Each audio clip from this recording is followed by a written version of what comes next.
Hello friends, आपका स्वागत है आपके अपने YouTube channel A to Z NCERT facts में। तो आज हम लोग शुरू करने वाले हैं रेलवे ग्रुप डी यानी रेलवे लेवल वन। जो रेलवे ग्रुप डी जो होता है रेलवे लेवल वन, तो इसका एग्ज़ाम जो आपका हुआ था, एक बार हुआ था आपका 2018 और एक बार हुआ था 2022 में। तो 2022 में जो आए हुए क्वेश्चंस हैं उनका मैथ का हम लोग सेट करने वाले हैं, और उन सेट में आज हमारा है सेट वन मैथमेटिक्स का। ये जिस सेट का हम लोग बात करने वाले हैं, इस सेट के माध्यम से हम लोग सीखेंगे कि कैसे सवाल आते हैं और उनको अप्रोच आप कैसे करेंगे। तो जो टेस्ट जो था हमारा, जो एग्ज़ाम जो था, वो 6 अक्टूबर 2022 के एग्ज़ाम का है, जो कि फर्स्ट शिफ्ट 9 से 10:30 तक हुआ है। यानी आपको पता है कि 90 मिनट का समय होता है, और 90 मिनट में आपका एग्ज़ाम में 25 मैथ, 25 साइंस, 30 रीजनिंग और 20 जो होता है वो जीके जीए यानी करेंट अफेयर और जनरल अवेयरनेस से सवाल पूछे जाते हैं। 1/3 नेगेटिव मार्किंग भी आपका होता है। तो चलिए शुरू करते हैं पहला क्वेश्चन, टाइम ना गवाते हुए। और ऐसे ही सेट के माध्यम से हम लोग बहुत सारे सेट लाके प्रयास करेंगे कि एग्जाम में हम लोग मैक्सिमम नंबर अटेम्प्ट कर सकें। तो चलिए देखते हैं आज का हमारा पहला क्वेश्चन।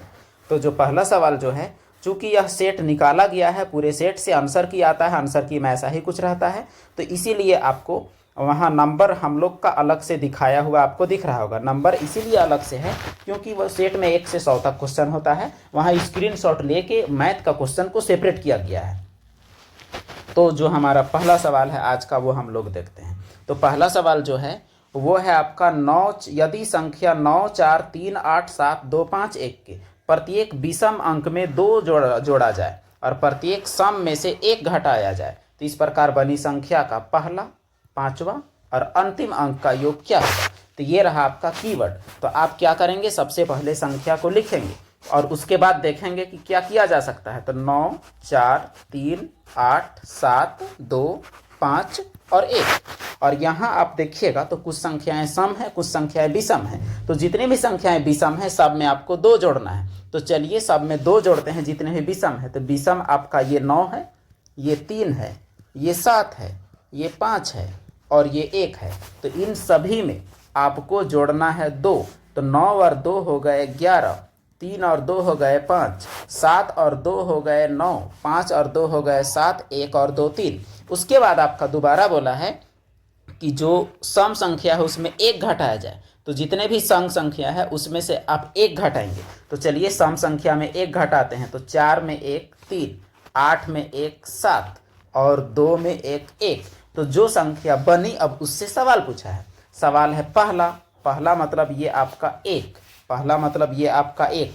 फिर बोला पांचवा, तो पहला, दूसरा, तीसरा, चौथा, पांचवा। इसका मतलब अगला बोला आपका 7। और अंतिम, अंतिम अर्थात सबसे लास्ट यानी ये 3 बोलता है कि इन तीनों का योग क्या होगा।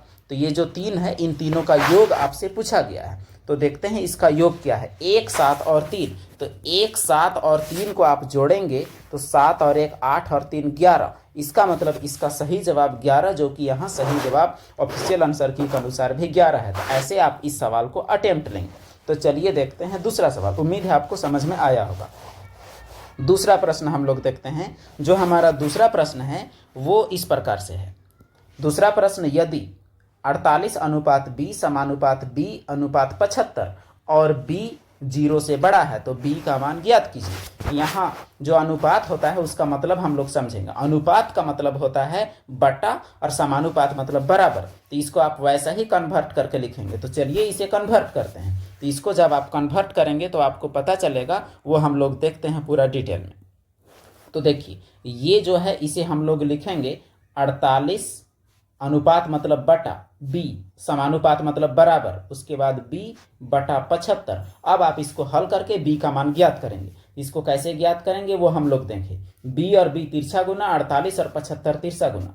तो 48 गुनी 75 बराबर b गुनी b, और ये हो जाएगा आपका b का स्क्वायर। अब 48 और 75 जो है इसको आप गुना करने से बचेंगे क्योंकि आपको इसका वर्गमूल निकालना पड़ेगा। अब अगर आप b का मान केवल इधर रहने दीजिएगा तो जो 48 और 75 का निकल जाएगा स्क्वायर रूट, क्योंकि यह स्क्वायर उधर जाता है तो रूट बनता है। अब आपका इसका निकालना है वर्गमूल। तो इसका वर्गमूल निकालने के लिए हमें 48 और 75 दोनों को ब्रेक करना पड़ेगा। तो 48 और 75 दोनों को हम लोग तोड़ते हैं। तो 48 और 75 को तोड़ने के लिए हम लोग नॉर्मल पहाड़ा का भी इस्तेमाल कर सकते हैं, जैसे या तो आप पूरा डिटेल में भी तोड़ सकते हैं। जैसे देखिए ये हुआ 48, 48 को आप तोड़िए 2 से भी जा सकते हैं। चलिए 4 से जाते हैं, 4 एका 4, 4 दूनी 8, और फिर 4 से ले जाएंगे तो 4 तिया 12। इसका मतलब 48 को हम लोग लिख सकते हैं 4 गुनी 4 गुनी 3।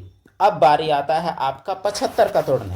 तो 75 को अगर तोड़िएगा तो 75 को तोड़ने पर चलिए 5 से ले जाते हैं, 5 एकम 5, आपका 5 गया, 7 में 2 बचा 25, 5 पचे 25, और फिर 5 तिया 15। इसको आप तोड़े तो आपका आया 5 गुनी 3। इसका आपको वर्गमूल निकालना है। इसका वर्गमूल निकालिएगा तो आपका जोड़ा लगेगा, ये 4 का एक जोड़ा, ये 5 का एक जोड़ा, और ये 3 का एक जोड़ा। तो जोड़ा का आप एक एक बार लिखिएगा, तो 4 और 3 को एक ही बार लिखिएगा, 3 5 को एक बार। तो अब आपका होगा 4 तिया 12 और फिर 5, फिर 12 पच्चे 60। ये होगा आपका आंसर। आप इसे जितना जल्दी हल कर लें आपको जवाब मिल जाएगा। तो इस प्रकार आपका इस सवाल का जवाब हुआ ये 60। तो चलिए देखते हैं आज का हमारा अगला प्रश्न, जो क्वेश्चन नंबर 3 है वो आपका क्षेत्रमिति से है। इस सवाल में क्या बोलता है कि एक लंब वृत्तीय बेलन का आयतन 814 सेंटीमीटर क्यूब है। बेलन की त्रिज्या और ऊंचाई अगर बराबर है तो बेलन की ऊंचाई ज्ञात कीजिए और पाई का मान 22/7 का उपयोग कीजिए।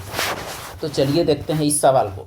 तो ये जो बेलन है, बेलन का क्षेत्रफल हमारा क्या होता है, तो बेलन का जो क्षेत्रफल है, यहाँ आयतन बोला है, बेलन का आयतन होता है पाई आर स्क्वायर एच, जहाँ आर होता है त्रिज्या। ये अगर आपका होगा बेलन तो ये होगा आपका त्रिज्या, और ये आपका होगा ऊंचाई। तो ये त्रिज्या ऊंचाई, और यही सूत्र होता है पाई आर स्क्वायर एच। तो देखते हैं हम लोग इसमें क्या सीन है। इस सवाल में बोला हुआ है कि आपका त्रिज्या और ऊंचाई बराबर है, यानी आर और एच बराबर है। इसका मतलब आर की जगह हम एच ले लेंगे या एच की जगह हमें आर ले लेंगे। तो चलिए इस सवाल को हम लोग बारीकी से हल करते हैं। आर और एच दोनों बराबर है, याद रखिएगा। तो बेलन का जो आयतन है, जो भी जो है आयतन बेलन का, वो हम लोग देखें कि है पाई आर स्क्वायर एच, और बेलन का आयतन दिया हुआ है 814। पाई की जगह हमें बोलता है 22/7। अब यहाँ बेलन की ऊंचाई निकालना है, और हम जान रहे हैं कि आर और एच दोनों एक है। तो जब ऊंचाई निकालना है एच, तो आर नहीं बल्कि एच लिखेंगे। आर के जगह हमें भी एच लिखिए, और h के जगह में भी h, क्योंकि दोनों बराबर है। अब आप इसको हल कर सकते हैं। तो हल करने में इसका क्या होगा, ये हुआ 814, ये जो 22/7 है, जब बराबर के इधर लाएंगे तो हो जाएगा 7/22, और ये h का स्क्वायर, और h आपका हो जाएगा h का क्यूब, क्योंकि घात दोनों का जुड़ेगा, 2 और 1 3। अब इसको आप हल करेंगे। अब ये दोनों जो 814 है और यहाँ 22 है, इसको आप देखिए 11 से कटेगा, 11 दूनी 22, 11 सते 77, तो 11 सते 77, और 4 बचा 81, तो 4 हुआ तो 44, 11 चौके 44, तो 11 सते 77 के बाद 11 चौके 44। तो अब आप देखिए कि क्या आ रहा है, अब 74 गुनी 7, तो यहाँ आपका आया है 74 गुनी 7 बराबर h का क्यूब। यहाँ देखिए सब क्यूब रूट में है, इसका मतलब आप गुना कर देंगे सीधे सीधी, 7 चौके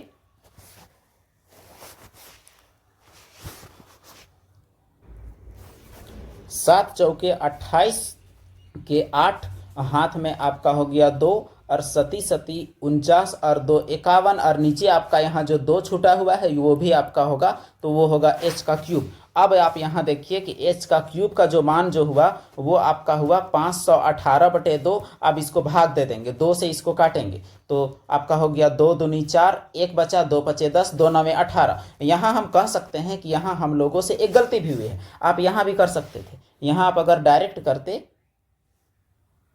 तो भी आपका हो सकता था, जैसे आप इसको 2 से काटते, तो 2 से काटते तो 37 दूनी 74, और 37 और 7 को गुना कर देते, तब भी आंसर आता। तो हमारा जो h का मान आएगा 259 का क्यूब रूट आपका आएगा ये मान। अगला प्रश्न हमारा है, ये क्वेश्चन आप देख सकते हैं क्या है। ये सवाल है 2 के पावर -7, 2 के पावर 3n+4, 2 के पावर 11 भागा 2 के पावर 5। तो n का मान आपको निकालना है। सवाल को हम लोग बारीकी से देखते हैं और सवाल को हम लोग समझने का प्रयास करते हैं और इस सवाल को हल भी करते हैं। तो चलिए देखते हैं इस सवाल को कैसे हल किया जाएगा। यहाँ आपको कुछ घातांक से संबंधित भी कुछ नियम जानना है। तो आप सवाल जो देखेंगे तो सवाल देखने पर आपको पता चलेगा, जो पावर होता है आपका माइनस में, वो पावर आपका असल में बटा के नीचे होता है, या फिर पावर जो होता है वो आपका जुड़ता है, ये दोनों से याद रख सकते हैं आप। तो पावर जो गुना में होता है वो जुड़ता है और भाग में आपका घटता है। तो इसमें आप देखेंगे कि यहाँ 2 के पावर ये भी है, 2 के पावर ये है, यानी आधार दोनों का सेम है। इसका मतलब ये वाला घात और ये वाला घात आपका जुड़ेगा। तो जुड़ेगा तो जुड़ने का यहाँ क्या मतलब होगा वो हम लोग देखेंगे। एक तो घटाव में है, इसको आप लिख सकते हैं 2 के पावर 3n + 4 - 7, क्योंकि ये जुड़ रहा है तो माइनस में है। और अगला 2 के पावर 11 - 5, क्योंकि भाग वाला घटता है। यही है आपका तरीका हल करने का। अब देखिए 2 के पावर आपका 3n प्लस, अब 7 में 4 आप घटाएंगे, इस 7 में 4 घटाइएगा तो आपका बचेगा -3 बराबर 2 के पावर 11 में 5 घटाइएगा तो बचेगा 6। अब ये 2 और 2 तो सेम है, इसका मतलब ये दोनों भी आपका होगा सेम। अब आपका है क्लू 3n - 3 बराबर हो गया 6, यानी 3n बराबर आपका हो गया 6, और ये 3 जब उधर जाएगा तो हो जाएगा प्लस में, अर्थात हो जाएगा 9। तो n बराबर हो जाएगा आपका 9/3, क्योंकि ये 3 इधर गुना में उधर जाके भाग में, तो 3 तिया 9, अर्थात इसका सही आंसर हो जाएगा आपका 3, जो कि आपको दिख गया होगा। ये रहा आपका इसका हल करने का तरीका। अब हम लोग देखते हैं अगले प्रश्न की ओर, क्वेश्चन नंबर 5। इस प्रकार के सवाल भी पूछे जाते हैं एग्जाम में, पूछे गए भी हैं। निम्नांकित ग्राफ में विभिन्न महीनों के दौरान राजेश का किराना से हुए आय को दर्शाया गया है। तो उसका जो किराना से आय हुआ है उसको दर्शाया गया है, और उसके बाद ग्राफ का अध्ययन करना है और जवाब देना है। अब क्या जवाब देना है वो देखिए। ग्राफ में आपका जैसे देख सकते हैं आप, मई में 35, जून में 35, जुलाई में 45, अगस्त में 30, सितंबर में 40 उसका आमदनी हुआ है, अक्टूबर में 45, वो भी 1000 में, तो इतना हजार। अब सवाल यहाँ क्या पूछा है वो आप गौर करें। सवाल यहाँ पूछा हुआ है कि मई जून जुलाई अर्थात इन तीनों महीना में हुई कुल आय, अगस्त सितंबर अक्टूबर अर्थात इन तीनों महीना में का अनुपात क्या है। इन दोनों के बीच आपको अनुपात निकालना है। अनुपात मतलब बटा, आपको बताया गया था। तो मई जून जुलाई तीनों का आप जोड़ दीजिए, 35, 35 और 45, इन तीनों का आप जोड़िए, 35, 35 और 45 बटा कीजिए, क्योंकि अनुपात निकालना है। अब अगस्त सितंबर अक्टूबर का जोड़िए, 30, 40, 45, 30, 40 और 45, अब जोड़िए, 35 35 हो गया आपका 70, 70 और 45 आप जोड़िए, तो 70 में आप 45 जोड़िएगा तो आपका हो जाएगा 115। अब फिर इसको जोड़िए, 30 और 40 हुआ 70, 70 में 45 फिर हुआ 115। आप इसको काटिएगा तो ऊपर भी 1 और नीचे भी 1, इसका मतलब अनुपात आपका आया 1:1। तो 1:1 आपका होगा इसका सही जवाब। तो इस प्रकार से इस सवाल में हम लोग पहुंच गए कि इसका जवाब असल में क्या होगा। तो इसका जवाब होगा आपका 1:1। तो चलिए देखते हैं आज का हमारा अगला प्रश्न। अगला प्रश्न हमारा है, एक समषटभुज के प्रत्येक अंतःकोण का माप ज्ञात कीजिए। इस प्रकार के सवाल भी पूछे जाते हैं। सवाल में आपको समय लगेगा, क्योंकि आप शुरू बार देख रहे हैं तो समय तो लगना है और आपको सीखना भी है। तो ये समषटभुज क्या होता है वो हम लोग जानते हैं, जिसमें 6 भुजाएं हों और 6 भुजा क्या हो, बराबर हो, इसको बोलते हैं समषटभुज। अब इसका प्रत्येक अंतःकोण का आपको मान पूछा है। कोई भी बहुभुज, त्रिभुज, चतुर्भुज, पंचभुज, षष्ठभुज, अष्टभुज, जितना भी ज्यादा भुजा वाला है उसका अंतःकोण या टोटल कोण का मान निकालने का एक सूत्र है कि इसका सभी कोण, जैसे त्रिभुज का तीनों कोण का होता है 180, चतुर्भुज का होता है 360। अब पंचभुज हो जाएगा तो क्या होगा, या 10 भुजा रहेगा या 100 भुजा रहेगा तो क्या होगा। आपको ऐसा फार्मूला जानना है जिससे हर कुछ निकले। वो फार्मूला क्या होगा वो हम लोग देखते हैं। वो फार्मूला है आपका ऑल भुजा का, यानी टोटल कोण जो होता है, टोटल एंगल। तो टोटल एंगल हम लोग निकालते हैं 2n - 4 × 90, जिसमें n जो है, n वो भुजा की संख्या है। तो n हो जाएगा भुजा की संख्या। यही है आपका सूत्र, रामबाण सूत्र, जिससे आपका निकलेगा। तो कुल एंगल तो आपका इससे निकल जाएगा। अब एक ठोकोण कितना होगा, तो भुजा का संख्या से भाग दे देंगे। अब षटभुज बोला, तो ये जो षटभुज जो बोला है यहाँ, तो षटभुज का भुजा कितना होगा, तो 6। अब जब 6 होगा तो इसका सूत्र हमारा है 2n - 4 गुनी 90। तो टोटल कोण निकालते हैं, तो इसका जगह हमें 6 रखते हैं, तो n का जगह हमें 6 ये हुआ। अब 2 छक आपका हुआ 12, 2 छक 12 में आपका 4 घटेगा। अब 12 में 4 घटेगा तो 8 और ये हो गया 90। और इस प्रकार आपका हो गया 9 8 72 720। तो टोटल कोण जो हुआ आपका वो तो हो गया आपका 720 टोटल कोण इसका। लेकिन अब पूछता है एक ठो कोण का मान। तो जो 720 अगर टोटल कोण है और भुजा आपका 6 है तो 6 से भाग दीजिएगा, बस भाग दीजिए, आपका आंसर आ गया। 6 से भाग दीजिए तो 6 एका 6 बचा 1, 6 दूनी 12 0, यानी 120 डिग्री आपका आंसर। कोई भी सवाल में आप इस सूत्र को डाल दीजिए, ऐसे क्वेश्चन का आपका आंसर आएगा, हर हाल में आएगा। तो देखते हैं हम लोग अगला प्रश्न, क्वेश्चन नंबर 7। अगला प्रश्न है दो संख्याओं का लघुत्तम समापवर्ती महत्तम समापवर्त के 14 गुने के बराबर है। यदि एक संख्या 36 है और उनके लघुत्तम समापवर्त और महत्तम समापवर्त का योग जो है वो 270 है, तो दूसरी संख्या ज्ञात कीजिए। ये आपके कुछ कंडीशंस दिए हुए हैं सवाल के, तो जो सवाल की कंडीशन है उसके आधार पर जाते हैं। एलसीएम एचसीएफ का 14 गुना है, यानी हम लोग लिख लेंगे इसको साइड में, जो भी बातें हैं उन सभी चीज़ों को हम लोग लिख लेंगे कि यहाँ साफ साफ बोलता है कि जो हमारा एलसीएम है वो एचसीएफ का 14 गुना है, इसको लिख लिए। और एक संख्या 36 है, यानी जो संख्या ए है वो आपका 36 है।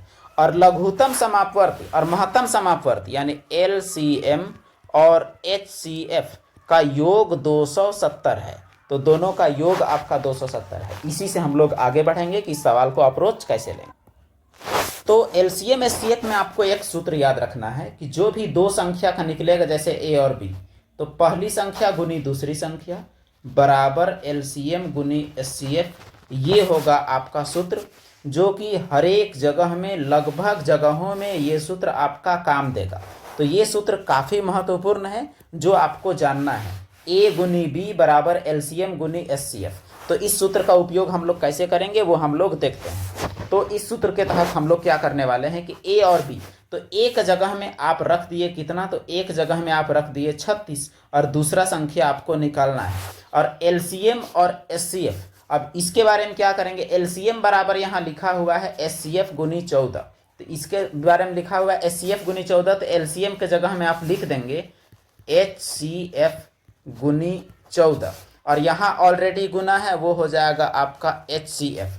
तो ये आपका एक समीकरण बना, ये समीकरण बना आपका जिसमें ये राशि और ये राशि अनजान है। अब हम लोग का और एक फार्मूला है, वो है आपका दिया हुआ है एलसीएम और एचसीएफ का जोड़ जो है वो आपका 270 है। तो हम लोग देखते हैं कि इसका इस्तेमाल करके हम लोग कैसे करने वाले। हो सकता है इसका यूज भी हमारा ना पड़े, हम लोग पहले इन दोनों में फोकस करते हैं, ये वाले में। तो ये वाले में क्या होगा कि इसमें आप देखिएगा कि एलसीएम का मान रखते हैं, यहाँ से एलसीएम क्या है एचसीएफ गुनी 14, तो आप रखिए 14 एचसीएफ जोड़ एचसीएफ बराबर 270। अब 14 एचसीएफ और 1 एचसीएफ आपका हो जाएगा 15 एचसीएफ। 15 एचसीएफ बराबर हो गया 270, यानी एचसीएफ बराबर हो जाएगा आपका 270/15। अब इसको काट देंगे, 15 एका 15, 12 बचा 120, 15 8 120, यानी हमारा एचसीएफ का मान निकल गया 18। तो हमारा एचसीएफ का मान 18 आ गया है। अब आप इससे एलसीएम का मान निकाल सकते हैं, तो एलसीएम बराबर आपका हो जाएगा एचसीएफ का जगह में आप रख दीजिएगा 18 गुनी 14, तो हमारा एलसीएम एचसीएफ दोनों आ जा रहा है। अब देखिए इन दोनों को गुना करेंगे हम लोग, तो गुना करने पर पता चलेगा 18 चौके 72 और 18 एका 18 और 7 25, तो हमारी दोनों संख्याएं हमारी निकल गई हैं एलसीएम एचसीएफ, एक है 252 और एक है 18। अब हम लोग सूत्र, ये सूत्र जाने इसका इस्तेमाल करते हैं, ए गुनी बी बराबर एलसीएम गुनी एचसीएफ। तो ए का जगह में आपका है 36, बी का जगह में आपको पता करना है, एलसीएम जो है आपका है 252 और एचसीएफ है आपका 18। बस आप हल कर दीजिए, बी बराबर 252 गुनी 18 बटा ये नीचे आएगा, ये हुआ 36, तो 18 दूनी 36। अब 2 से इसको काटिए, 2 एका 2, 2 दूनी 4, 1 बचा, 2 छक 12, आंसर आपका है 126, जो कि आपका ये रहा। इस प्रकार से आप हल कर सकते हैं सवाल को। तो इसमें आपको याद रखना है कुछ चीज़ें जो आपके लिए ज़रूरी में बताई गई। अब हम लोग देखते हैं अगला प्रश्न जो कि हमारा है चक्रवृद्धि ब्याज। तो ये सवाल में हम लोग क्या करने वाले हैं वो हम लोग सवाल को देखते हैं। सवाल हमारा कहता है चक्रवृद्धि ब्याज की एक निश्चित दर पर निवेश की गई एक राशि 10 साल में स्वयं की 3 गुनी हो जाती है तो कितने साल में स्वयं की 9 गुनी हो जाएगी। इसमें चक्रवृद्धि ब्याज का सूत्र से भी यह सवाल बन सकता है, लेकिन एक शॉर्टकट भी है इसका शॉर्टकट क्या है वो हम लोग देखते हैं। यहाँ क्या पूछा हुआ है, यहाँ आप गौर कीजिएगा, यहाँ एक चीज है समय और एक चीज है गुना, कि कितना गुना हो रहा है। तो देखिए 10 वर्ष में हो रहा है कितना गुना, 3 गुना। 10 वर्ष में 3 गुना। अब बोलता है 9 गुना कितना वर्ष में होगा। तो यहाँ देखिए ये आपका है 3 का स्क्वायर कितना है वो आपको देखना है कि ये 3 का स्क्वायर भी हो सकता था, क्यूब भी हो सकता था, कोई भी सवाल हो सकता था। अब 3 का स्क्वायर, अब स्क्वायर अगर हुआ तो यहाँ 2 है, यहाँ 2 है, आप याद रखेंगे। अब ये 2 जो है इसको आप गुना कर देंगे इससे, तो 10 दूनी आपका आ जाएगा आंसर आपका 20। यहाँ याद रखेंगे अगर ये आपका 9 के जगह में होता 27 तो 27 होता तो 3 के पावर होता 3, तो इस 3 को गुना करते तो आता 10 या 30। यानी अगर स्वयं का 3 गुना हो जाता है जितना समय में, अगर 27 गुना कितना टाइम में होता तो जवाब आता 30, लेकिन अगर 9 गुना बोला तो जवाब आया 20। तो आप ऐसे याद रख सकते हैं जो पावर आएगा वो समय से गुना होगा, गुना वाला में जो पावर आएगा वो समय से हमारा गुना होगा। ये रहा इसका तरीका। तो इससे ये जवाब हो गया आपका इसका 20 वर्ष। अगला प्रश्न है औसत से, और वो भी क्रिकेट से। सवाल है विष्णु ने अपनी 10वीं पारी में x रन बनाए। ये रन बनाने के बाद उसका प्रति पारी औसत 8 वृद्धि हुई, यानी जितना भी उसका एवरेज था 8 वृद्धि हो गया। अब नया औसत उसका 28 है, तो आखिर कितना रन मारा वो है आपका सवाल। तो चलिए इस सवाल को हम लोग गौर करते हैं। 10वां पारी में x रन बनाया, इसका जो 10वां दिन खेला तो उसमें x रन बनाया, हमको पता नहीं है कि कितना है। उसका पारी में 8 रन का वृद्धि हुआ और नया औसत जो है वो 28 है, नया औसत 28। अब नया औसत 28 और इसमें 8 रन वृद्धि है, इसका मतलब जो पुराना औसत जो होगा, पुराना औसत वो 8 वृद्धि मतलब 20 है, पुराना औसत आपका 20 है। अब एक बात गौर कीजिएगा कि 10वां पारी में ना खेला, तो 10वां पारी में खेला, इसका मतलब ये हुआ कि जो नया औसत है 10 दिन का है तो वो हो गया आपका 280। पुराना औसत आपका 9वें दिन का ना था तो वो हो जाएगा आपका 20 9 180।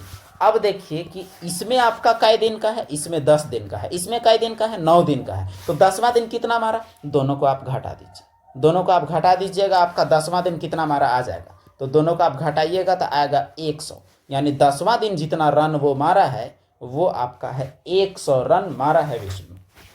तो देखते हैं हम लोग आज का अगला प्रश्न।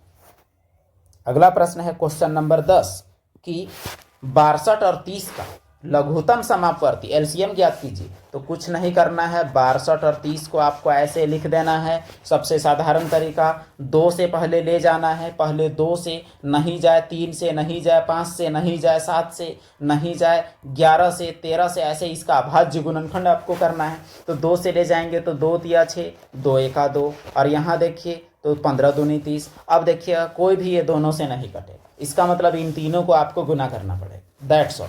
गुना आप कीजिएगा तो गुना कीजिएगा इन तीनों को, तो 2 गुनी 31 गुनी 15। तो चलिए 2 और 15 आसानी से गुना होगा, इसको कर लेते हैं। तो 15 दूनी 30। अब यहाँ 0, 3 एका 3 और 3 तिया 9, अर्थात जो है 930 इसका सही जवाब है। बस ये तो आपको पता ही होगा पहले से भी। तो देखते हैं हम लोग अगला प्रश्न। इसका सवाल तो आपका जवाब हो गया आपका 930। क्वेश्चन नंबर 11, उस त्रिभुज का क्षेत्रफल ज्ञात कीजिए जिसकी भुजाओं की माप 42, 36 और 34 सेंटीमीटर है। 42, 36 और 34 सेंटीमीटर। अब इसमें जब भुजाएं दी हुई होती हैं तो हीरोन का सूत्र से निकलता है। हीरोन का सूत्र में क्या होता है कि ये आपका ऐसा सिस्टम है ABC, और जो एरिया होता है त्रिभुज का वो होता है S minus A, S minus B और S माइनस C।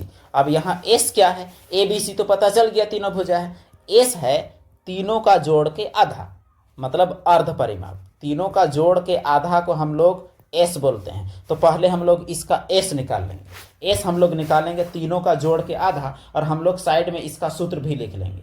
त्रिभुज का ऐसा सूत्र का फॉर्मूला जो होता है वो है S, S minus A, S minus B, S minus C और इसका पूरे का रूट।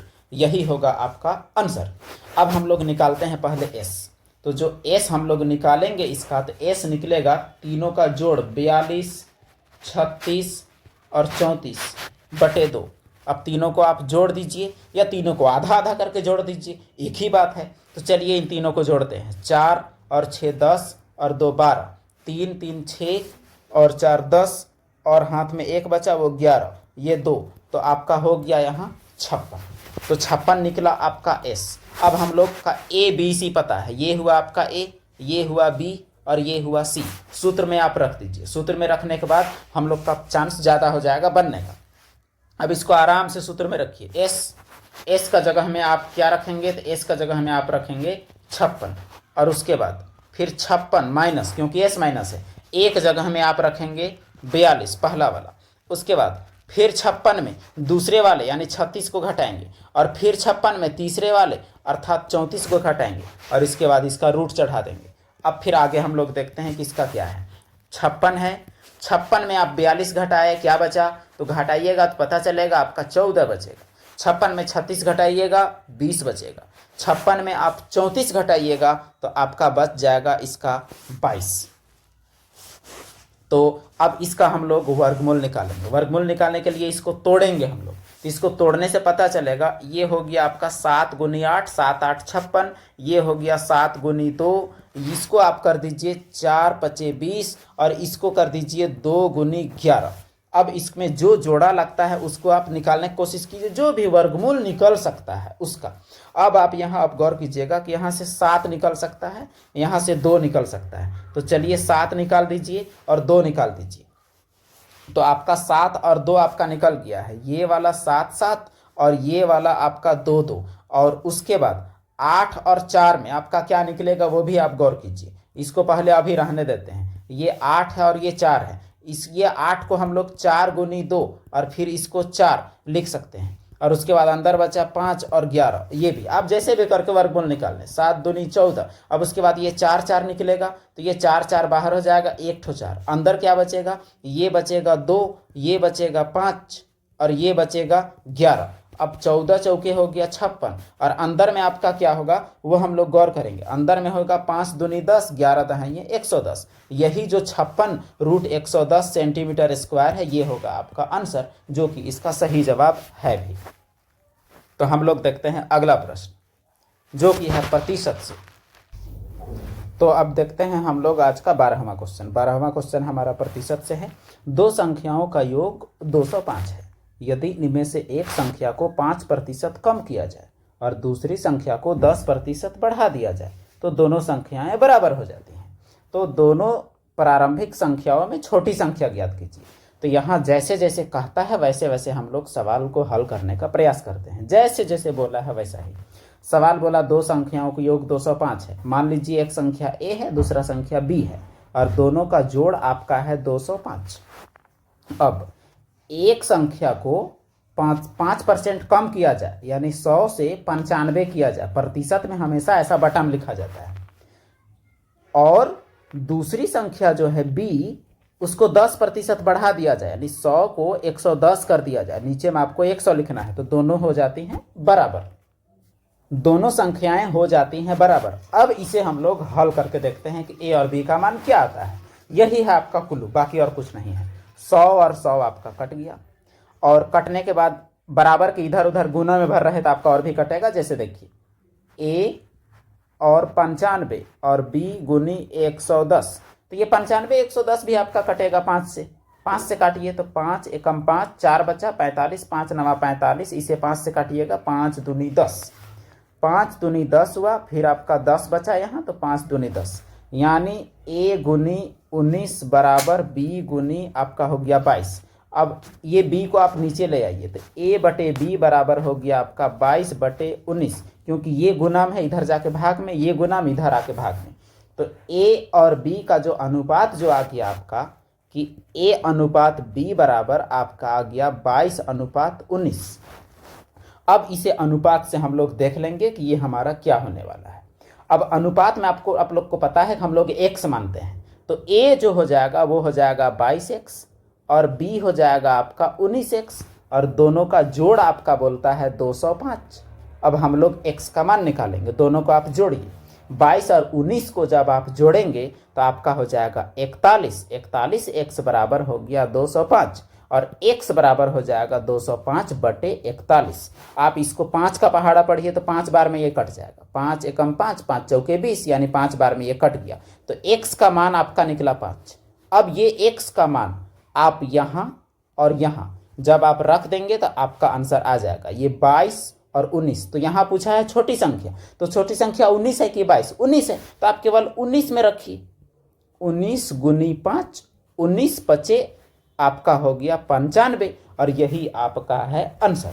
तो ये रहा इस सवाल का जवाब। अगर आपको दोबारा समझने में दिक्कत हो रहा है तो एक बार और रिवाइंड करके आप देखिए, आपको जरूर समझ में आएगा।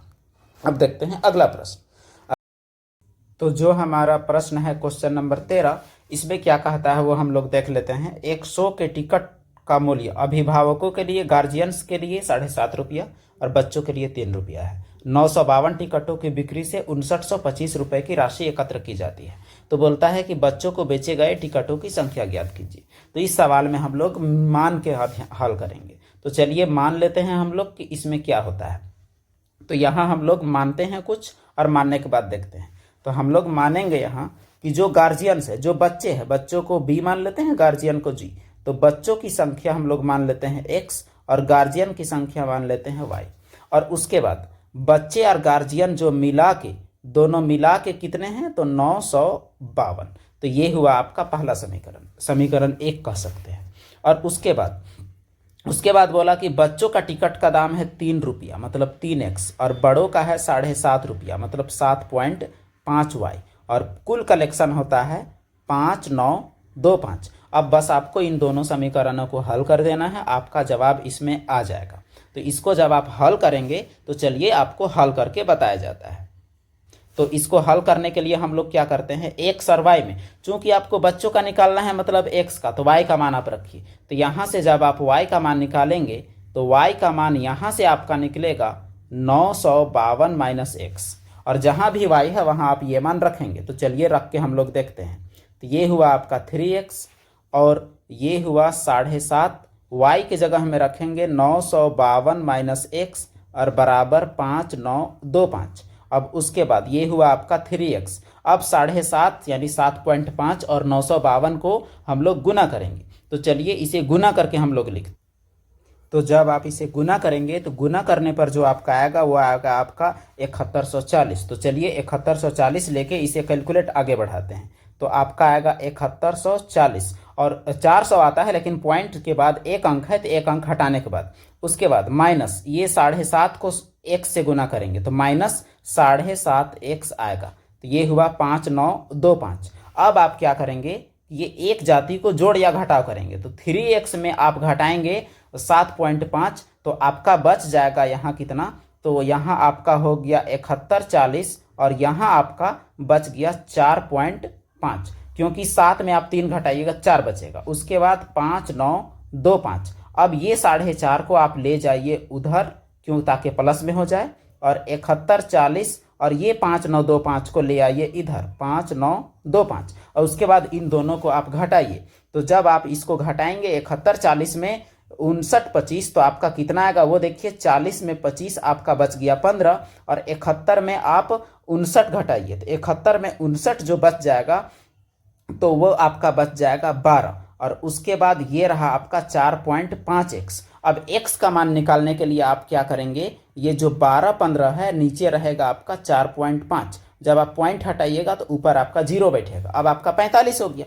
अब आप इसे काटेंगे तो काटने पर जो आएगा वही होगा आपका। तो 15 यह आपका हुआ 45, 15 8 आपका 120, 120 एक बचा तो 15 हुआ, 15 एका 15 और लास्ट में 0। अब आप इसको 3 से काटेंगे तो 3 एका 3 और ये 3 से काटिएगा, 3 दूना 6, 2 बचा 21, 3 सते 21। तो ये आपका 270 हुआ आपका सही जवाब, जो कि हमारे ऑप्शन में भी सही है। तो आइए देखते हैं हमारा अगला क्वेश्चन। इसे आप कई अन्य विधि से भी हल कर सकते थे, विलोपन विधि से, ग्राफीय विधि से, कोई भी विधि से, लेकिन आप जैसे भी हल करें हल आप ही को करना है। अगला प्रश्न हम लोग देखते हैं जो कि एज रिलेटेड प्रश्न है। एज रिलेटेड प्रश्न में क्या कहता है, कमल विष्णु का पिता है और उनकी वर्तमान आयु का योग जो है वो आपका 60 वर्ष है। 6 साल पहले कमल की आयु विष्णु की तत्कालीन आयु की 5 गुनी थी, तो विष्णु की वर्तमान आयु ज्ञात कीजिए। तो ये सभी सवाल भी पेचीदा होते हैं, आपको प्रैक्टिस से ही आपको सही जवाब आपको मिल पाएगा। तो चलिए इस सवाल को हम लोग बनाने का प्रयास करते हैं। तो ये जो सवाल है इसमें हम लोग कमल विष्णु का पिता है, तो चलिए कौन किसका बाप है वो जाने दीजिए। हम लोग कमल को मान लेते हैं के और विष्णु को मान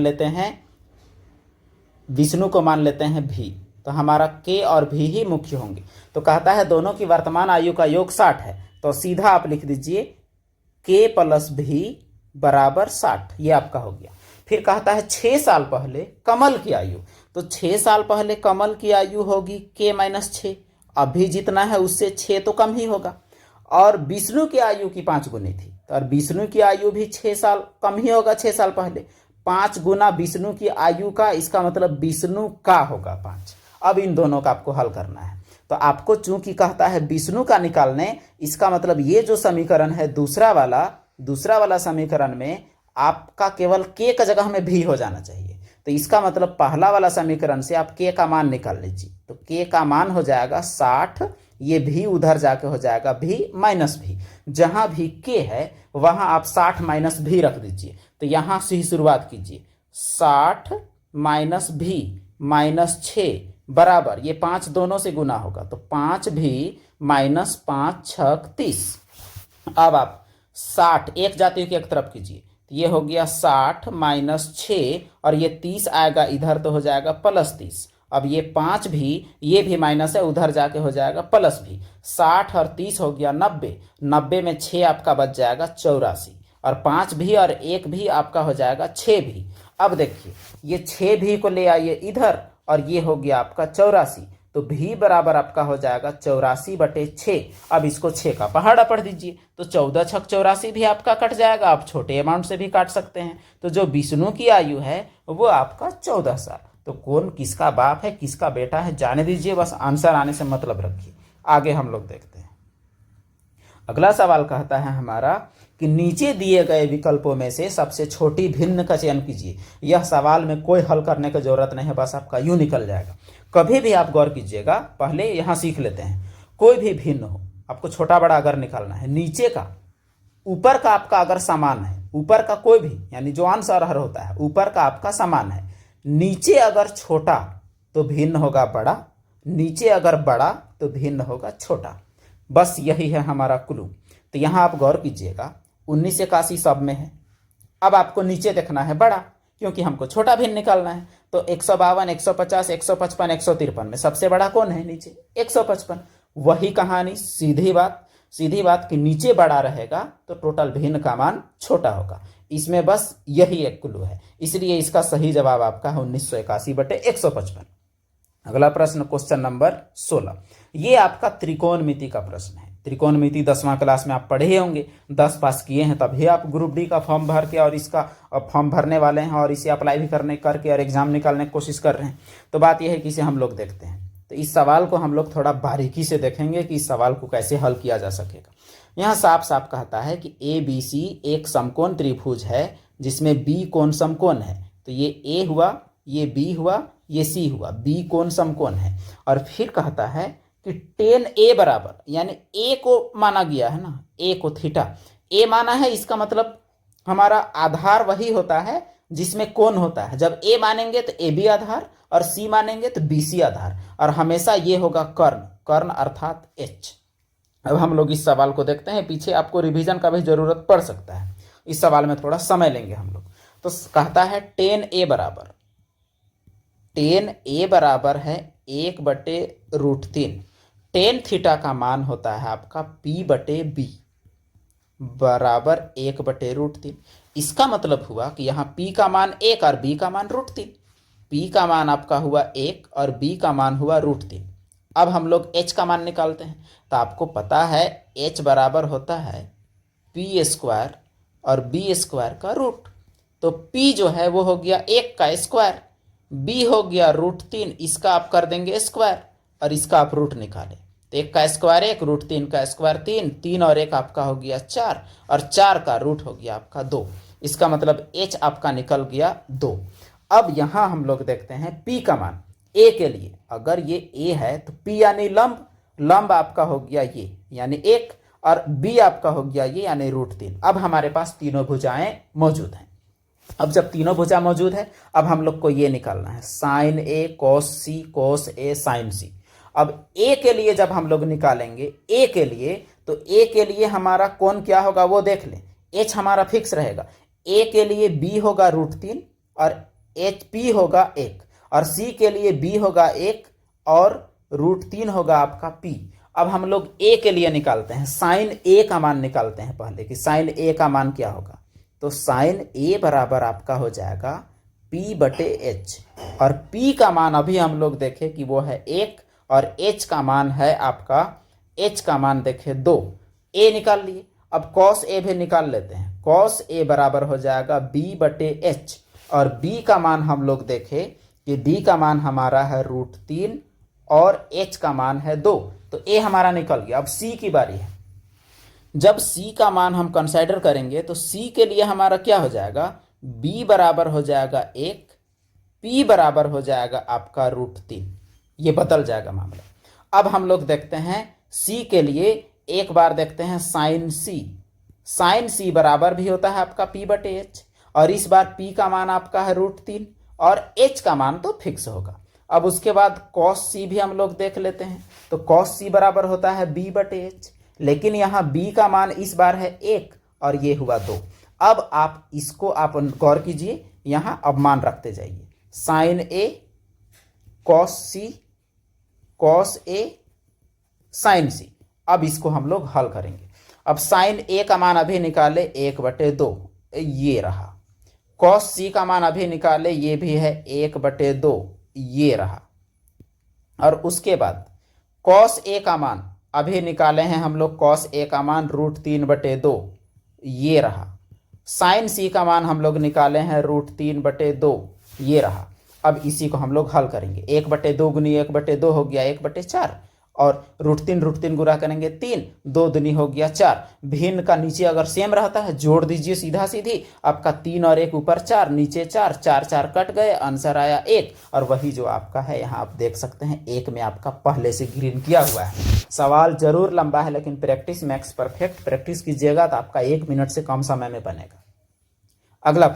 अगला प्रश्न हमारा जो है वो आपका सरलीकरण से संबंधित है। तो चलिए इसे हम लोग देखते हैं। ये सरलीकरण 3 जोड़ 11, यहाँ आपका बोर्डमास का नियम से होगा। पहले ब्रैकेट, उसके बाद भाग, तब आपका गुना और उसके बाद घटाओ, जोड़, तब आपका घटाओ। तो हम लोग देखते हैं इसका ब्रैकेट का काम करते हैं। तो यहाँ देखिए सीधा सीधी 11 और 3 कर दीजिए आप 14 और उसके बाद लिख दीजिए 4 और फिर है आपका भाग। ब्रैकेट वाला काम कीजिए तो 6 और 1 हो गया 7, फिर आपका जो है वो लिख दीजिए। अब उसके बाद 14 गुना मत कीजिए क्योंकि यहाँ गुना तो है लेकिन 4/7 लिखिए क्योंकि ये भाग है और यहाँ -21 लिखिए। 7 दूनी 14 काटिए और उसके बाद 2 गुनी 4 आपका हो गया, फिर आपका हुआ 21, 4 दूनी हुआ 8, 8 में आप 21 जबरदस्ती जब घटाएंगे यानी 21 में 8 घटाएंगे तो आपका बचेगा माइनस में, और 21 में 8 घटाएंगे तो आपका -13 आपका आंसर आएगा। तो 21 में 8 घटाने पर आपका आंसर आएगा -13 और वही है इस सवाल का जवाब। तो ये रहा आपका सरलीकरण जो कि बहुत कठिन तो नहीं है। अब देखते हैं ये पाई चार्ट है। पाई चार्ट में क्या होता है, या तो प्रतिशत में रहेगा या तो डिग्री में रहेगा। तो यहाँ हम लोग देखते हैं इस सवाल में भी बहुत आसान में जाएगा।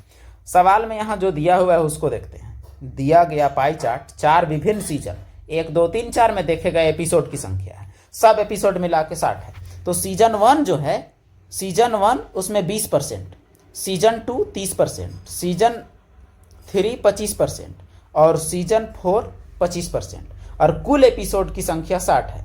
अब कहता है कि सीजन 3 में कितना देखा गया है, तो देखिए सीजन 3 में आपका देखा गया है 25%। 25% का मतलब ये हुआ। अब देखिए यहाँ कोण पूछा है, पूरे गोल जो होता है कभी भी कोई भी चीज, तो कोई भी चीज का गोल में बनता है 360 का कोण। अब 360 का 25% आप निकाल दीजिए, आपका आंसर आ जाएगा। इसमें आपको कुछ एपिसोड नहीं करना है। तो 360 गुनी 25% यानी 25/100, तो 25 चौके 100, 4 9 36, तो आपका आंसर हो जाएगा 90 डिग्री। इसका आगे पीछे आपको कुछ करने की जरूरत नहीं है, ये सवाल बन गया आपका। अब देखते हैं हम लोग अगला प्रश्न। ये है आपका समीकरण से, बीजगणित से। यहाँ कहता है सवाल कहता है यदि समीकरण 4x² - mx + 25 = 0 है और इसका मूल 1 5/2 है, तो m का मान ज्ञात कीजिए। देखिए यहाँ आपको करना कुछ नहीं है, यहाँ एक मूल मतलब x का मान रख देना है 5/2, आपका आंसर दौड़ के आएगा। तो चलिए x का मान रखते हैं 5/2 इसी में। तो ये हुआ आपका 4, x का जगह में रख दिए 5/2, इसका कर दिए स्क्वायर क्योंकि स्क्वायर है, और फिर है m, और उसके बाद फिर रख दिए 5/2 और फिर रखे 25 = 0, जैसा है वैसा ही लिख दिए। अब इसको आप हल करें तो 4 गुनी 5 5 आपका हो जाएगा 25 और नीचे 2 दूनी 4। यहाँ 5 और m को गुना करेंगे तो 5m/2 और यहाँ हो जाएगा 25 = 0। 4 और 4 कटा, 4 और 4 साफ। अब देखिए ये 25 और ये 25 दोनों जोड़ में है, तो ये हो गया 50, और ये 5m/2 माइनस में है तो उधर ले जाएंगे तो होगा प्लस में। अब ये हो गया 50, और ये 5/2 को इधर ले आइए तो 2/5 हो जाएगा, इधर बचा m। अब इसको काटिए, 5 दहाइए 50 और 10 दूनी आपका हो गया 20, तो m का मान आपका सीधे निकल के आता है 20, जो कि आपका है सही जवाब। अगला प्रश्न है क्वेश्चन नंबर 20। क्वेश्चन नंबर 20 में आपको केवल गुना जोड़ यानी सरलीकरण का सवाल है, लेकिन इस सवाल को करने में बहुतों को बहुत ज़्यादा समय लगता है। आपको आइडिया लगाना है कि कैसे करना है। यहाँ जब जवाब आपका पॉइंट में नहीं दिया है तो आपको पॉइंट में कुछ करना भी नहीं है, आपको एवरेज मानना है। 18.101 यानी 18 रुपया 1 पैसा, तो इसको आप मान लीजिए 18 गुनी 3.99 है, इसको मान लीजिए 4 क्योंकि 3.99 तो 4 के करीब है। उसके बाद जोड़ 9.99, इसको मान लीजिए 10 और 3.99 इसको मान लीजिए 4। फिर लाइए आंसर आराम से आएगा। 18 चौका 72, 10 चौका 40, दोनों को जोड़ दीजिए, दोनों को जोड़िएगा 2 और 0 आपका हो गया 2, 7 और 4 11, आपका आंसर आ गया आराम से। अगर आप पॉइंट में गुना करते रहिएगा तो आप थक जाइएगा इसको। तो देखते हैं हम लोग अगला प्रश्न। अगला प्रश्न हमारा है क्वेश्चन नंबर 21, और क्वेश्चन नंबर 21 है समय और कार्य से। तो समय कार्य हो सकता है बहुत लोग कभी ना पढ़े हैं, तो चलिए समझने का कोशिश करते हैं हम लोग, जो बिगिनर्स हैं उनके लिए भी। तो यहाँ समय कार्य में हमारा क्या होगा, कहता है कि सवाल है ए और बी एक कार्य को 9 दिन और 12 दिन में करते हैं, यानी ए को लगता है 9 दिन, बी को लगता है 12 दिन। ए काम को शुरू करता है और एक एक दिन छोड़ के करता है। इसका मतलब एक दिन ए एक दिन बी, एक दिन ए एक दिन बी, ए बी, तो काम कितना दिन में पूरा होगा। तो चलिए प्रयास करते हैं इस सवाल को फॉर अ बिगिनर्स। तो ए को लगता है आपका 9 दिन, बी को लगता है 12 दिन। टोटल काम निकालने के लिए दोनों का एलसीएम निकाला जाता है। एलसीएम कैसे निकालते हैं? एलसीएम हम जैसे भी निकालें, हम लोग बड़े वाले का पहाड़ा पढ़िए और छोटे वाले को देखते रहिए। 12 दूनी 24, 9 का पहाड़ा में नहीं आया, 12 तिया 36 आया, 9 चौके 36, इसका मतलब इसका एलसीएम होगा 36। तो ये हुआ आपका टोटल काम। अब उसके बाद 9 कितना बार में काट रहा है, तो 4 बार में, इसका मतलब ये 4 काम करता है एक दिन। और 12 कितना बार में 36 को काट रहा है, 3 बार में, इसका मतलब बी जो है, यानी ए 4 काम करता है एक दिन में और बी 3 काम करता है एक दिन में, ये तरीका है। अब देखिए ए शुरू करता है, यानी पहला दिन 4 होता है, उसके बाद दूसरा दिन बी करता है, तीसरा दिन फिर ए करता है, चौथा दिन फिर बी करता है, उसके बाद फिर ए फिर बी। लेकिन देखना है 36 कब पहुंच रहा है, 4 3 7, तो 2 दिन में 7 हो रहा है, तो 2 दिन में 7 हो रहा है, तो कम से कम हम लोग 5 दिन तो जाएंगे ही। तो 4 3 4 3 4 3 हम लोग कम से कम लिखेंगे कितना बार, कम से कम अगर हम लोग लिखेंगे 4 3 4 3, तो वो आपका 5 बार तो लिखेंगे। इसका मतलब A B A B A B A B A B, ऐसा। तो प्रत्येक दिन काम करते गया। तो 4 3 7 ये हुआ, 4 3 7 4 3 7 4 3 7 4 3 7, तो 7 5 35। अब बच गया एक काम। तो 35 काम होने में यहाँ कितना दिन लगा? 1 2 3 4 5 6 7 8 9 10, तो 10 दिन लगा। यानी जो 10 पूर्णांक होगा वही होगा आंसर। अब यहाँ 10 पूर्णांक वाला 2 है। लास्ट में कितना काम बचा? 1। अब बारी किसका है? जब बी कर लिया है तो बारी किसका है? 4 का। इसका मतलब 1/4 वाला जो है वो आंसर होगा। इधर तो 10 दिन हो गया, तो 10 पूर्णांक 1/4 जो है वही होगा इसका जवाब। आप लोग को, बहुत लोग को यह सवाल नहीं समझ में आया होगा, लेकिन समय कार्य का आपको एक बार क्लास करना पड़ेगा, तब समझ में आएगा। कभी हम लोग भी पढ़ाया जा सकता है, हम लोग भी बताएंगे। अब अगला सवाल हम लोग देखते हैं। उम्मीद है यह सवाल आपको पसंद आया होगा। अगर आपको किसी पर्टिकुलर चीज में वीडियो चाहिए तो आप जरूर बताएं कि उस पर आपको वीडियो मिलेगा। अगला प्रश्न हमारा है 150 रुपए की धनराशि को 2 भाग में बांटते हैं। पहला भाग दूसरे भाग का 3 गुना से 2 रुपया अधिक है। 2 भाग में बांटे, बढ़िया बात है। पहला भाग दूसरे भाग का 3 गुना से 2 अधिक है। दूसरा भाग ज्ञात कीजिए। चलिए प्रयास करते हैं। अब 2 भाग में बांटेंगे तो क्या होगा उसको देखते हैं। अगर 150 के 2 हिस्से होंगे और पहला होगा x, तो दूसरा होगा 150 माइनस x। कभी भी हम लोग बांटते हैं 2 हिस्सा में तो एक को जितना मानते हैं, दूसरा को उतना माइनस उतना मानते हैं हम लोग, उतना माइनस x हम लोग मानते हैं। तो इसका मतलब ये हुआ कि हमारा जो पहला संख्या है, मतलब जो पहला भाग है, इसको हम लोग लिख के बनाते हैं। जो पहला भाग है वो है आपका x, और जो दूसरा भाग है वो है आपका 150 माइनस x। अब कहता है पहला भाग जो है वो दूसरे भाग यानी 150 माइनस x के 3 गुने से 2 अधिक है। अब इसको आपको हल कर देना। 3 गुने से 2 अधिक है तो x बराबर, ये 3 से आपको दोनों को गुना कीजिए। 3 से आप 150 को गुना कीजिएगा तो हो जाएगा 450। यहाँ 3 को 1 से गुना कीजिएगा, 3x, यहाँ आपका हो गया 2। एक जाति को एक तरफ कीजिए, x वाला जाति जो 3 है इसको इधर लाइए, तो हो जाएगा आपका ये 3x जोड़ में। तो 3x आपका ये जोड़ में होगा, तो ये 3x हुआ। और उसके बाद 450 और 2 जोड़ेंगे तो आपका हो जाएगा 452। अब x और 3x जोड़िएगा तो हो जाएगा 4x। 4x बराबर 452। तो x बराबर कितना होगा? तो x बराबर जो आपका हो जाएगा वो 452 बटे हो जाएगा 4। तो चलिए काटिए इसको, 4 का 4 और 13 चौके 52। तो x बराबर हुआ 113। लेकिन यहाँ ये पहला भाग निकल गया 113, पहला भाग। यहाँ तो पूछा है दूसरा भाग, और देखिए ऑप्शन में भी आपका 113 है, यही गलती करता है लोग। अब दूसरा भाग है 150 माइनस x, यानी 150 में x यानी 113 घटाएंगे तब निकलेगा हमारा दूसरा भाग। और वो दूसरा भाग 150 में 13 जब घटाएंगे तो वो निकलेगा 37, और that will be your answer of this question. वही होगा इसका सही जवाब। अब हम लोग देखते हैं इसका अगला प्रश्न कि हमारा क्या हो सकता है। अगला क्वेश्चन है क्वेश्चन नंबर 23। यहां सवाल पूछा है कि निम्न में से कौन संख्या 4 से विभाज्य है। 4 से विभाज्य का सीधा नियम है अंतिम 2 अंक 4 से कटना चाहिए। देखिए अंतिम 2 अंक कट रहा है, नहीं, ये भी नहीं, ये भी नहीं, ये कट रहा है। सही जवाब, और कुछ नहीं आपको करना है। 4 से भाग जाने के लिए अंतिम 2 अंक, 8 से भाग जाने के लिए लास्ट 3 डिजिट, यानी अंतिम 3 अंक 8 से कटना चाहिए।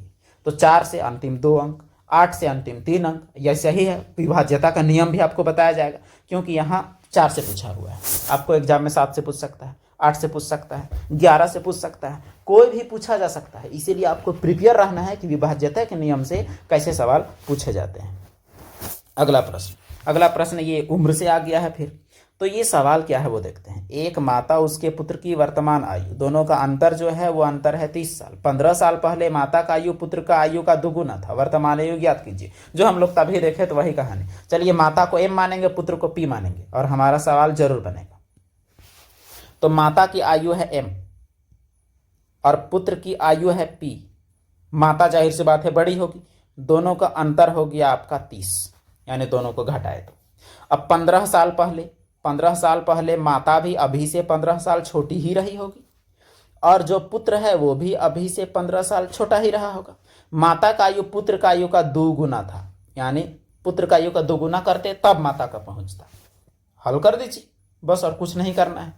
तो आपका क्या निकालना है, माता का आयु m निकालना है। अब m अगर आपको निकालना है तो आप ऐसा सिस्टम बनाइए कि कहीं पर p नजर ही ना आए।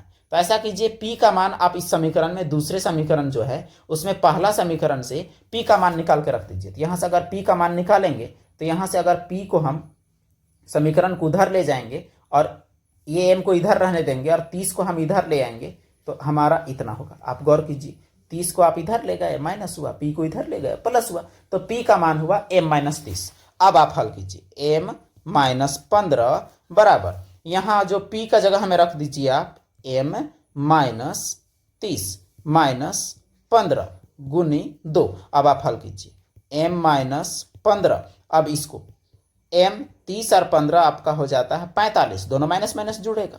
अब देखिए m-15 बराबर 2 से गुना कीजिए, 2m और 2 और 45 को कीजिएगा तो हो जाएगा आपका 90। अब इसको हम लोग हल कर सकते हैं आराम से। अब देखिए, इसको हल करने के लिए ये -15 इधर रहने दीजिए और उसके बाद ये 90 को इधर ले आइए तो हो जाएगा प्लस में, और उसके बाद ये 2m है, ये m को उधर ले जाइए, ये हो गया माइनस में। अब 90 में 15 घटाइएगा तो बचेगा आपका 75, और 2 m में 1 m घटाइएगा तो बचेगा m से आपका माता, तो माता का आयु आपका है 75 साल। वही है आपका आंसर। तो ये हल करने के ऊपर है। अगर आपका नीचे क्लास से मैथ थोड़ा भी है तो आपको आसान ही पड़ेगा। आज का अंतिम प्रश्न, क्वेश्चन नंबर 25। तो जो 25वां क्वेश्चन है वो क्या कहता है वो देखते हैं। यदि संख्या 6, 3, 1, 1, 6, 2, 4 के प्रति एक विषम संख्या, विषम अंक को 2 से गुना किया जाए और सम में 1 जोड़ा जाए तो बनी संख्या का बड़े अंक और छोटे अंक का अंतर होगा। जो पहला सवाल था वैसा ही टाइप का सेम क्वेश्चन है। तो चलिए देखते हैं इसमें जो भी कहता है उसका। तो पहले हम लोग अंक को लिख लेते हैं, 6, 3, 1, 1, 6, 2, 4। बोलता है विषम को 2 से गुना कीजिए और सम में 1 जोड़िए। तो सम में 1 जोड़ते हैं पहले, तो 6 और 1 7, 6 और 1 7, 2 और 1 3, और विषम को 2 से गुना करते हैं तो 3 दूनी 6, 1 दूनी 2, 1 दूनी 2 और 5 दूनी 10। अब कहता है कि सबसे बड़े और सबसे छोटे अंक का अंतर क्या होगा, वो हमारा पूछा हुआ है। तो विषम को प्रत्येक, अच्छा लास्ट में आपका 4 है तो 4 दूनी 8 होगा, एक गलती हमारा हो सकता था। तो सबसे बड़े और सबसे छोटे अंक का अंतर आपसे पूछा हुआ है, तो इसका अंतर हम लोग देखते हैं। और शायद ये सवाल में हम लोग गलती भी, ये सवाल में अगर ये 4 है, जैसे अगर ये 4 है तो 4 वाले में जो उसमें तो हम लोग 1 केवल बढ़ाएंगे, तो 1 बढ़ाएंगे तो यह 5 होगा। अब हम लोग कर सकते हैं सबसे बड़ा और सबसे छोटा का अंतर। सबसे बड़ा आपका 7 है, सबसे छोटा आपका 2 है, दोनों घटाइएगा आपका आंसर 5 आएगा, दैट्स ऑल, बाकी और कुछ नहीं। तो उम्मीद करते हैं आप लोग को समझ में आया होगा। अगर आप लोग को अच्छा लगता है, अगर इस प्रकार का और भी सेट चाहिए तो जरूर कमेंट करें, आप लोग को पूरा सेट प्रोवाइड किया जाएगा। कोई पार्टिकुलर विशेष टॉपिक में चाहिए तो भी आप कमेंट करें। हमारा चैनल